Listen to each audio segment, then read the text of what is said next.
Welcome to ఎల్సిలా books podcast. ఈరోజు మనం క్రైస్తవ సంఘంలో మహిళల నాయకత్వం అనే అంశంపై ఒక క్విక్ ఓవర్వ్యూ చూద్దాం. అసలు బైబిల్ గ్రంథం ఆనాటి చారిత్రక, సాంస్కృతిక పరిస్థితుల్లో మహిళల పాత్రను ఎలా చూసిందో అర్థం చేసుకోవడం మనందరికీ నిజంగా చాలా అవసరం కదా. మొదటిగా అసలు మహిళలు బోధించకూడదు అని పౌలు ఎందుకన్నారో మనం ఖచ్చితంగా గమనించాలి.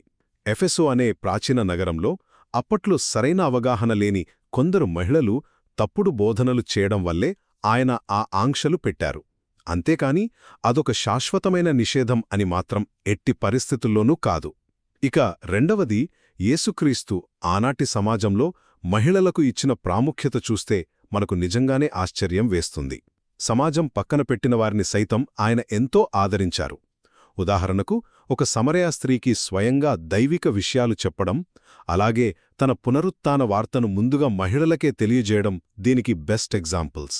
చివరగా, బైబిల్ హిస్టరీని కొంచెం చూస్తే ఎంతోమంది మహిళలు గొప్ప నాయకులుగా కనిపిస్తారు.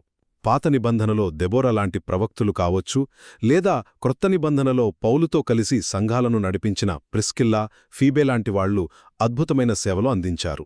ఒక్క మాటలో చెప్పాలంటే, బైబిల్ని దాని చారిత్రక నేపథ్యంలో సరిగ్గా అర్థం చేసుకుంటే చర్చ్ నాయకత్వంలో మహిళల భాగస్వామ్యానికి అందులో బలమైన పునాది ఉందని మనకు చాలా స్పష్టమవుతుంది. Thank you for listening and do subscribe to our channel for more.